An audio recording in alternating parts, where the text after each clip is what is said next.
मेरा नाम पूनम है और मैं पूनम की चांद की तरह खूबसूरत भी हूँ। मैं एक मिडिल क्लास फैमिली से हूँ। मैं मेरी उम्र मात्र 22 साल है। लेकिन इतनी छोटी सी उम्र में मेरी जिंदगी ने मेरे साथ एक ऐसा हादसा हुआ जिसने मेरे होश उड़ा दिए थे, क्योंकि मैं बहुत ही ज्यादा खुश थी। और मैं खुश इसलिए थी क्योंकि हर लड़की की तरह मैं भी अपनी शादी से बहुत ही खुश थी।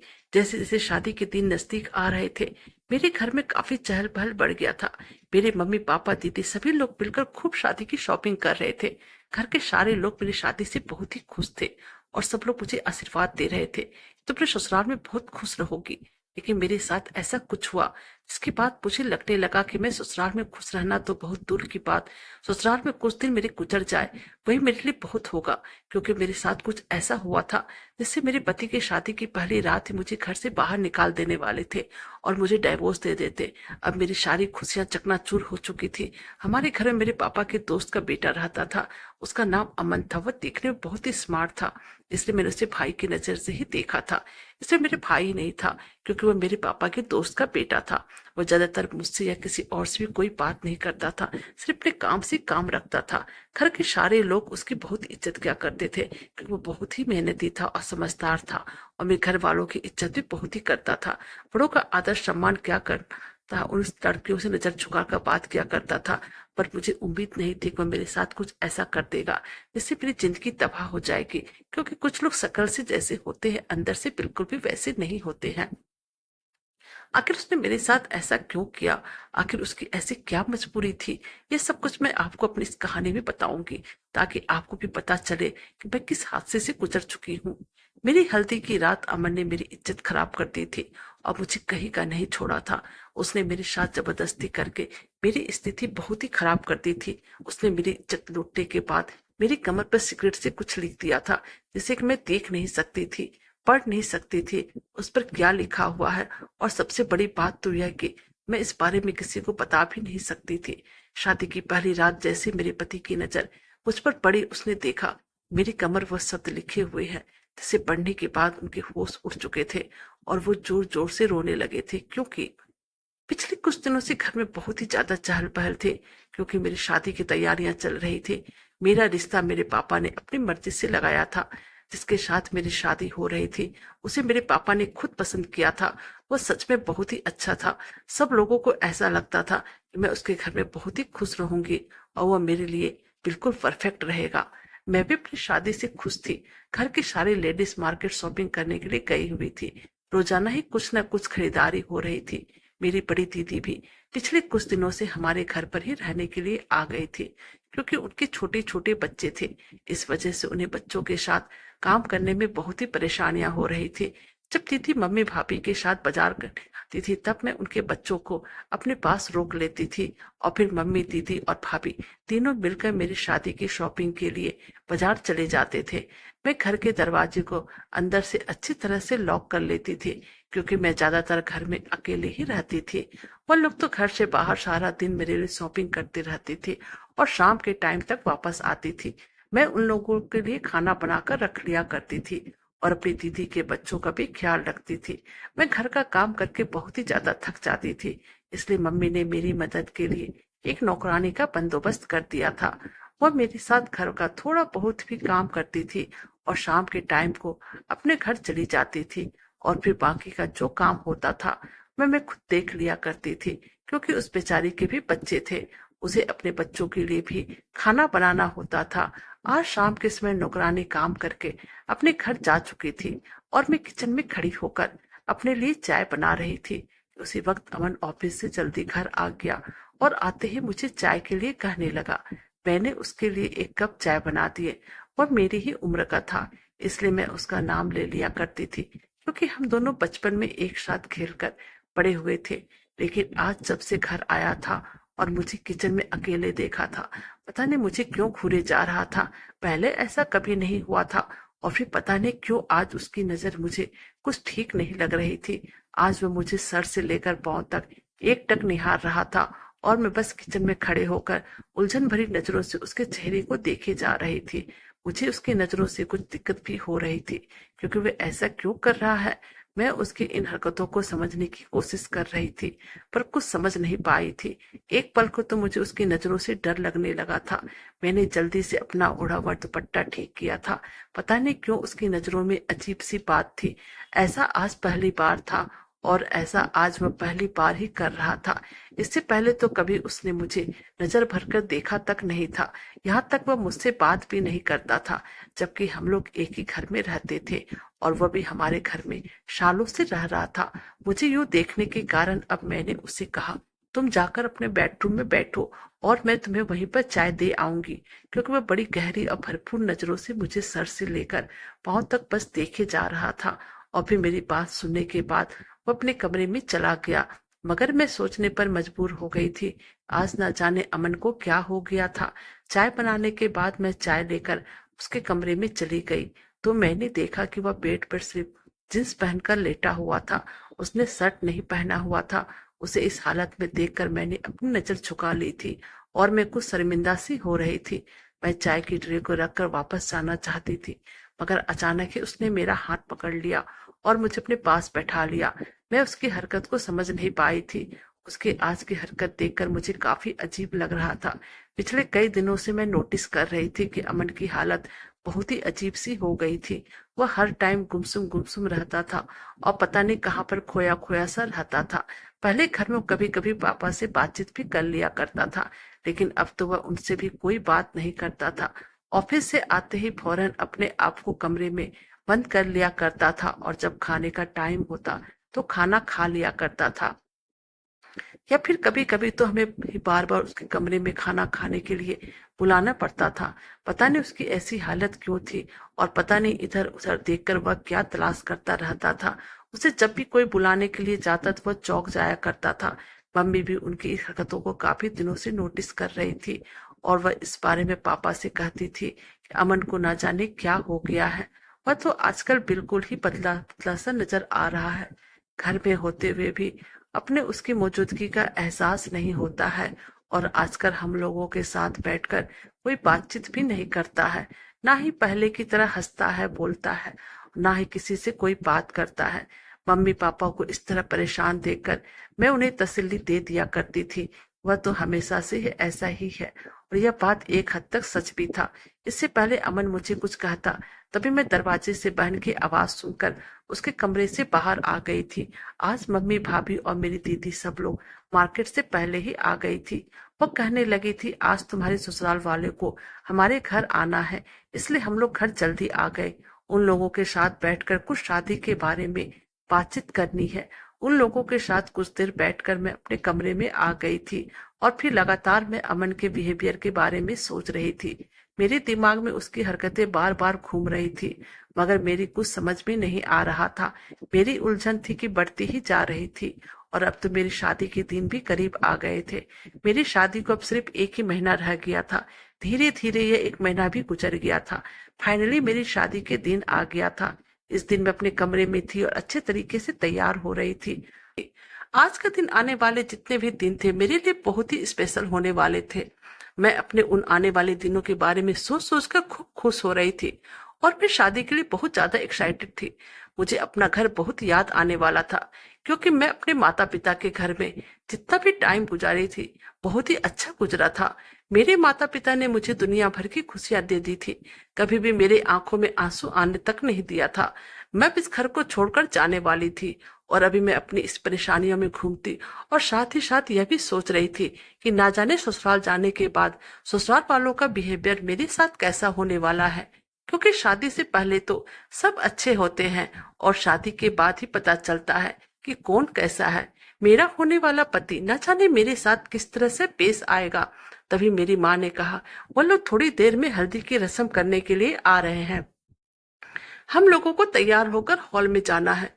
क्योंकि हल्दी का रस्म हॉल में था। मुझे और मेरे होने वाले पति, हम दोनों को ही हल्दी लगने वाली थी। मुझे आज सुबह से बुखार आ रहा था। मेरी तबीयत कुछ ठीक नहीं थी, क्योंकि सर्दियों के दिन चल रहे थे और मुझे ठंड लग गई थी, इसलिए मुझे बुखार हो गया था, और जुकाम भी हो रहा था। हम सब लोग एक साथ हॉल में चले गए। वहां पर मैं और मेरे होने वाले पति, हम दोनों की हल्दी लगाई गई थी। सब लोग बहुत खुश थे। मेरे होने वाले पति का नाम पवन था। वो देखने में बहुत ही हैंडसम पढ़ा लिखा लड़का था। पवन मुझे देखकर बहुत ही खुश हो रहा था और उसे देखकर शर्मा रही थी और शर्म के मारे में उसकी नजरें नहीं मिला पा रही थी। आज के दिन मैं बहुत ही ज्यादा खुश थी, लेकिन अचानक मेरे सर में बहुत तेज दर्द होने लगा था। मेरी तबीयत कुछ ठीक नहीं लग रही थी। अभी सारे मेहमान हॉल में ही मौजूद थे। हम लोगों ने हॉल इसलिए किया था क्योंकि ज्यादातर हमारे मेहमान दूसरे शहर के थे और हमारा घर छोटा था, इसलिए सारे मेहमान हमारे घर में नहीं आ सकते थे। माँ ने जब मेरी तबीयत बिगड़ते हुए देखी तो मैंने उन्हें बताया कि मुझे बहुत ही तेज बुखार भी है। उन्होंने मुझे अमन के साथ गाड़ी में घर भिजवा दिया क्योंकि हॉल में तो मुझे आराम नहीं मिल सकता था। माँ ने कहा तुम घर जाकर आराम से सो जाना क्योंकि तुम्हारी शादी है और इस स्पेशल मौके पर तुम्हारी तबीयत खराब होना ठीक नहीं है। माँ ने अमन को कहा तुम पूनम को छोड़कर वापस आ जाना। वह मुझे गाड़ी में बैठाकर घर छोड़ने के लिए आ गया था। मैं देख रही थी कि उसकी नजरें बार बार मुझ पर ही थी। थोड़ी ही देर गुजरी थी कि घर आ गया। अमन भी मेरे साथ घर के अंदर आ गया। मुझे लगा कि शायद उसका कोई सामान रह गया होगा, लेकिन उसने तो घर के अंदर घुसते ही घर का दरवाजा बंद कर दिया था। मैं कुछ समझ ना पाई थी। मैं सीधा अपने कमरे में चली गई थी क्योंकि मेरे सर में बहुत तेज दर्द हो रहा था और मैं बुखार से जल रही थी। मुझे अभी दवाइयां भी खानी थी। अमर और मैं इस घर में बिल्कुल अकेले थे। घर में हम दोनों के अलावा कोई भी मौजूद नहीं था और मैं इस टाइम अपने कमरे में खड़ी हुई अपनी दवाइयां ढूंढ रही थी जो कि मुझे मिल नहीं रही थी। फिर मुझे दवाइयां मिल गई क्योंकि दवाइयां मेरी तकिए के नीचे ही रखी हुई थी, जिसके मैं ही रखकर भूल गई थी। दवाइयां खाने के बाद मैंने कपड़े चेंज कर लिए थे और मैं बैठकर सोच रही थी कि लड़कियों की भी क्या जिंदगी होती है। यही तो आंगन था जहां पर मैं खेल कूद कर बड़ी हुई थी और अब मैं हमेशा हमेशा के लिए यहाँ से जा रही थी। यह सोचकर ही मैं उदास हो गई थी। तभी अचानक मुझे कमरे में किसी के आहट के महसूस हुआ। जब मैं दरवाजे की तरफ नजर घुमाकर देखा, वहां पर अमन खड़ा था, मगर आज ही वह अमन नहीं था जिसे मैं जानती थी। उसकी आंखों में जुनून था और अजीब रंग सवार था। उसके पहले कि मैं उसे कुछ कहती, उसने अचानक दौड़कर मुझे अपनी गिरफ्त में जकड़ लिया और फिर उसके बाद उसने मुझे बेड पर धक्का देकर पटक दिया। मैं उसे बार बार कह रही थी तुम यह क्या कर रहे हो, छोड़ो मुझे, मैं तुम्हारी शिकायत मम्मी पापा से कर दूंगी। पर उसे तो जैसे मेरी किसी बात का असर ही नहीं हो रहा था। ऐसा लग रहा था जैसे उसके कानों में मेरी आवाज जा ही नहीं रही है। मैं खुद को उसे छुड़ाने की बहुत कोशिश कर रही थी, मगर एक तो मेरी तबीयत ठीक नहीं थी, फिर वह मर्द था। मर्द तो वैसे भी काफी मजबूत होते हैं और औरत बार बार उसके सामने कमजोर पड़ जाती है। यह सब कुछ मेरे लिए यकीन करना लायक नहीं था। मुझे कुछ समझ में नहीं आ रहा था ये सब क्या हो रहा है। मैं चीख रही थी, चिल्ला रही थी, मगर मेरे चीखने चिल्लाने का कोई फायदा नहीं था क्योंकि इस घर में हम दोनों के अलावा कोई नहीं था जो मेरी मदद कर सकता। यह हादसा मेरे लिए मर जाने के काबिल था। मेरे होशो हवास ने मेरा साथ छोड़ दिया था। मैं कुछ नहीं कर सकती थी। मैं बुरी तरह से रो रही थी। फिर इसी तरह से चीखती चिल्लाते हुए अचानक मैं बेहोश हो गई और फिर जब मैं होश में आई तो अमन मेरे कमर में ना जाने क्या लिख रहा था। मैं कुछ भी जान ना पाई। मैं बिल्कुल खामोश होकर रह गई थी। वह सिगरेट से मेरी कमर पर कुछ लिख रहा था। मेरी कमर तकलीफों से चूर हो रही थी क्योंकि जलता हुआ सिगरेट मेरे बदन पर जलता हुआ महसूस हो रहा था और मेरी कमर की खाल जल रही थी। शायद खून भी बह रहा था, मगर मैं कुछ नहीं कर सकती थी क्योंकि मेरा शरीर कोई भी हरकत करने के काबिल नहीं रहा था। अब मुझे ऐसा लग रहा था जैसे किसी ने मेरे शरीर के अंदर से जान निकाल ली है। मैं बिल्कुल बेजान थी। मैं कभी कभी सोच सकती थी कि अमन मेरे साथ ऐसा कर सकता है। मैं बुरी तरह से रो रही थी, तड़प रही थी, मगर फिर जल्दी से मैंने अपने आंसू पोंछ लिया, खुद पे काबू कर लिया। अगर इस बारे में किसी को पता चल गया कि मुझ पर क्या मुसीबत गुजर चुकी है तो न जाने क्या होगा। मेरी बदनामी अलग हो जाएगी। अब तो मेरी शादी होने से भी ज्यादा समय नहीं है और मेरे पेरेंट्स अलग ही परेशान हो जाएंगे। मैंने खुद को बड़ी मुश्किलों से संभाला था और तभी बाहर सब लोगों के बोलने की आवाज आ रही थी। अमन तो मेरे कमरे से जा चुका था। शायद सब लोग घर पर वापस आ गए थे। मैंने जल्दी से अपने आंसू पोंछकर अपने आप को नॉर्मल किया। थोड़ी देर बाद मम्मी और दीदी मेरे कमरे में आ गए। जब मम्मी ने मेरा चेहरा देखा तो हैरान रह गई। वो बिना कहे समझ गई कि मुझे कोई परेशानी है, मेरी तबीयत खराब है, इसलिए मेरी हालत इस वजह से ऐसी हो रही है। उन्होंने मेरा चेहरा अपने हाथों में थाम लिया और कहा क्या बात है, क्या तुम्हारी तबीयत ज्यादा ही खराब है? तुम क्यों इतनी उदास लग रही हो? अगर ऐसा ही है तो कल हम तुम्हें किसी और डॉक्टर से दिखा देते हैं, जिसकी दवाइयों से तुम्हारी तबीयत जल्दी ठीक हो जाएगी। मैंने बहुत मुश्किलों से अपने आंसू पोंछे और मम्मी से कहा कि कुछ भी नहीं है, मैं बिल्कुल ठीक हूँ। मैंने दवाइयाँ खा लिया और मेरी तबीयत भी ठीक है, बस आपको ऐसा ही लग रहा है। तभी मम्मी ने मुझे गले से लगा लिया और कहने लगी, और तुम आने वाले समय की वजह से परेशान हो तो फिक्र मत करो। हर लड़की के जीवन में ये वक्त जरूर आता है। तुम टेंशन मत लो, सब कुछ ठीक हो जाएगा। तुम अपने दिमाग पर किसी तरह के सवाल मत करो। वह मुझे और भी कई तरह की तसल्ली देकर गई थी, लेकिन मेरा दिमाग तो कहीं और ही उलझा हुआ था। मैं अपनी शादी को लेकर जितना एक्साइटेड थी, मेरी सारी खुशियां पूरी तरह से खत्म हो गई थी। मैं दिल ही दिल में अपनी मम्मी से कहने लगी, मम्मी आपको नहीं पता मेरे दिल पर क्या गुजर रही है। मेरी जिंदगी कितनी बड़ी मुश्किलों का शिकार हो गई है। अगर आपको अपनी बेटी की तकलीफों के बारे में पता चल जाएगा तो शायद आपका दिल धड़कना भूल जाएगा, क्योंकि आपकी बेटी के साथ आपके घर में कितना बड़ा जुल्म हो चुका है।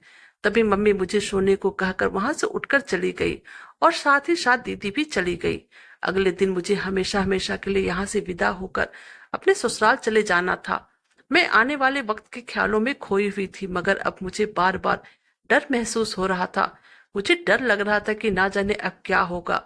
अगर ये सब कुछ मेरे पति को पता चल गया तो पक्का वो मुझे शादी की पहली रात ही डाइवोर्स देकर घर से बाहर निकाल देगा, क्योंकि उसे तो ऐसा लगता था जैसे मैं कुंवारी हूँ। लेकिन उसे क्या पता था कि मेरी इज्जत तो किसी के हाथों खराब हो चुकी है। मैं डरते डरते दिल में कई तरह के ख्याल पैदा कर रही थी।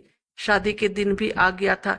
सब लोग बहुत खुश थे और सबके खुश चेहरा देखकर मेरी आंखों में बार बार आंसू आ रहे थे। जब मेरी फैमिली के लोगों ने देखा कि मेरी आंखों में बार बार आंसू आ रहे तो उन्होंने इसका मतलब यह लगाया कि मैं इस घर को जो छोड़कर जा रही हूँ। पर कोई भी मेरे दिल के हाल को नहीं जानता था। मैं जब भी अमन को देखती तो मुझे उससे नफरत हो रही थी। मन कर रहा था कि मैं उसको जान से मार दूं। उसने मेरी जिंदगी खराब कर दी। आखिर उसे ऐसा करके क्या मिला? मेरी शादी की सारी रस्में हो चुकी थी, पर मैं एक भी रस्म से खुश नहीं थी। मैं तो बिल्कुल बेजान हो रही थी।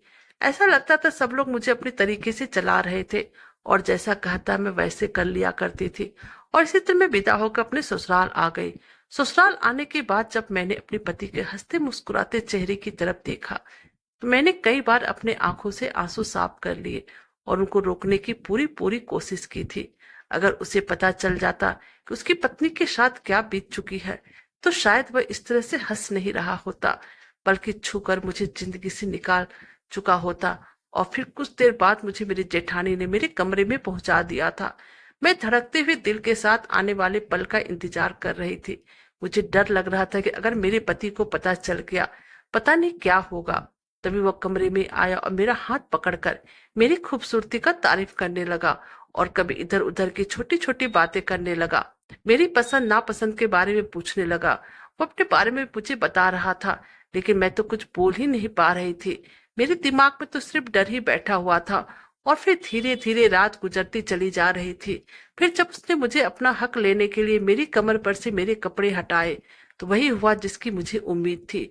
मेरे पति ने मेरी कमर को वह निशान देख लिए थे जो अमन ने सिगरेट से मेरी कमर पर लिख दिए थे। लेकिन फिर उसके बाद मैं छोटी सी थी तब मेरे पापा अमन का हाथ पकड़कर हमारे घर में लेकर आए थे और मम्मी से कहने लगे, आज के बाद यह मेरा बेटा है और इसके घर में वही वैल्यू दी जाएगी जो मेरे बड़े बेटे को दी जाती है।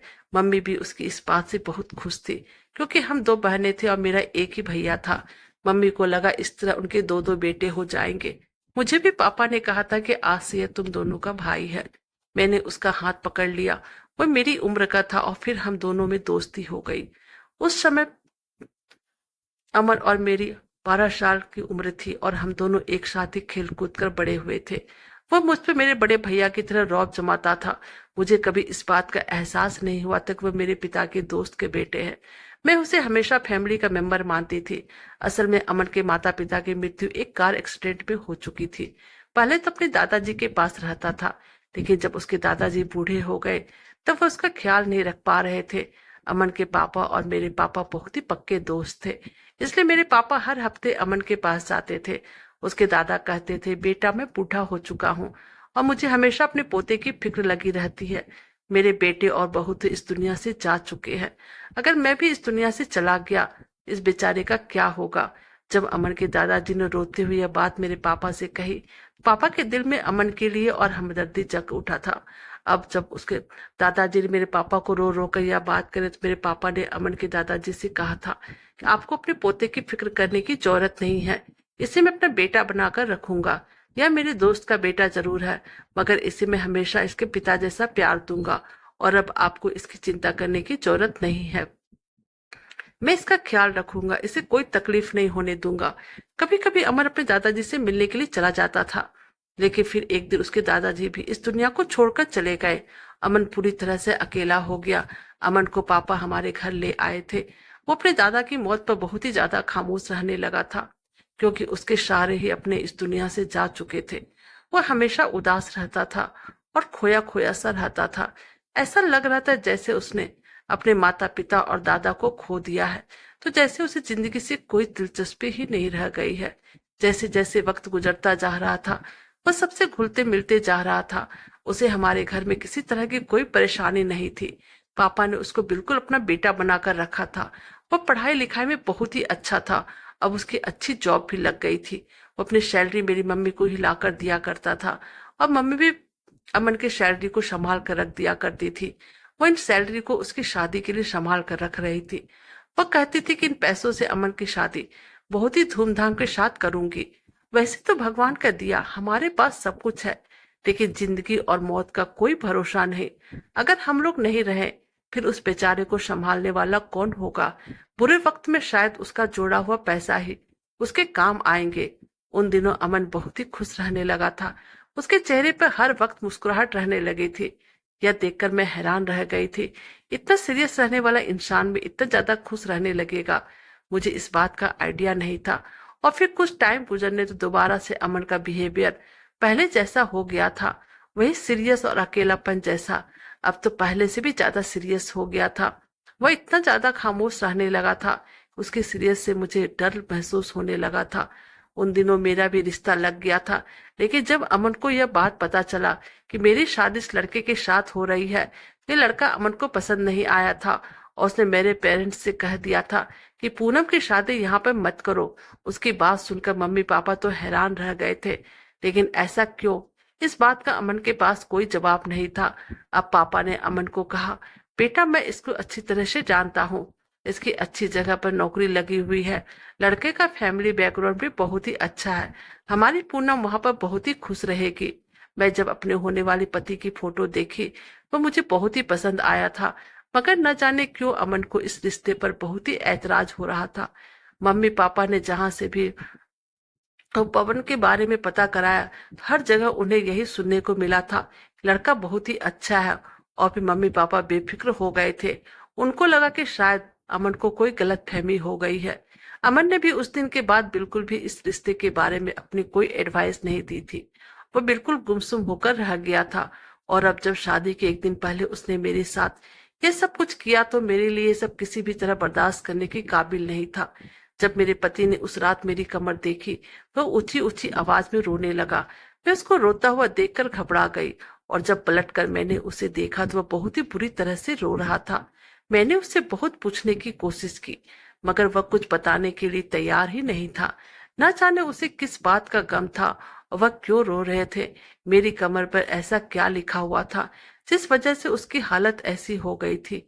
तभी उसने मुझे कहा, तुम सो जाओ, इस बारे में किसी से कुछ मत कहना। मैं उसके इस उलझी हुई बिहेवियर पे हैरान परेशान रह गई थी, और रात भर यही सोचती रही। मैं तो समझती थी कि मेरे पति को गुस्सा आएगा, मगर उसका रोना तो मेरी समझ से बाहर था। और मैं ये सब सोचते सोचते ना जाने कब गहरी नींद में चली गई, मुझे कुछ पता ही नहीं चला। शादी के अगले दिन जब मेरी सास ने मुझे मेरे पति के साथ मेरे मैके भेज दिया, वहां जाने के बाद अमन का सामना नहीं करना चाहती थी, इसलिए मैं सीधे अपने मम्मी पापा के कमरे में चली गई। मेरा तो अमन का सामना करने का दिल ही नहीं चाह रहा था, क्योंकि मुझे उस वक्त उस पर बहुत ही ज्यादा नफरत महसूस हो रही थी। ऊपर से मेरे पति का हैरान कर देने वाला बिहेवियर मुझे परेशान कर रहा था। 2-3 घंटे वहां गुजारने के बाद मैं वापस अपने ससुराल अपने पति के पास आ गई। लेकिन अब तो मेरी जिंदगी बदल कर रह गई थी। कुछ दिनों पहले तक मैं बहुत ही खुश थी, मगर अब तो जैसे मेरे लिए सब कुछ खत्म हो गया था। अपने पति के बारे में मैंने सुना था, वह बहुत ही मॉडर्न है, मगर जब से मैंने उन्हें देखा था, वह देखने में तो मॉडर्न थे, मगर बहुत मगर बहुत ही संस्कारी भी थे। वो घर के मंदिर में रोज पूजा करते थे, व्रत भी रखते थे, और रोज रात को उठकर मंदिर में बैठकर भगवान के आगे हाथ जोड़कर रो कर भगवान से प्रार्थना भी करते थे, और पता नहीं किस गलती की माफी मांग रहे होते थे। उनके हाथ जुड़े होते थे, उनकी आंखों से लगातार आंसू निकल रहे होते थे। मैं सब देखकर बहुत ही हैरान और परेशान होती थी। न जाने उन्हें ऐसी कौन सी प्रॉब्लम थी जिससे कि उनका रोना ही कम नहीं होता था। जब भी मुझे देखते थे तो प्यार से मेरे बालों को सहलाते थे, क्योंकि उनकी आंखों में मेरे लिए इतनी इज्जत होती थी। इसे देखकर मैं नजर चुराने लगती थी और सोचने लग जाती थी कि अगर उन्हें सच पता चल गया तो न जाने मेरे साथ क्या करेंगे।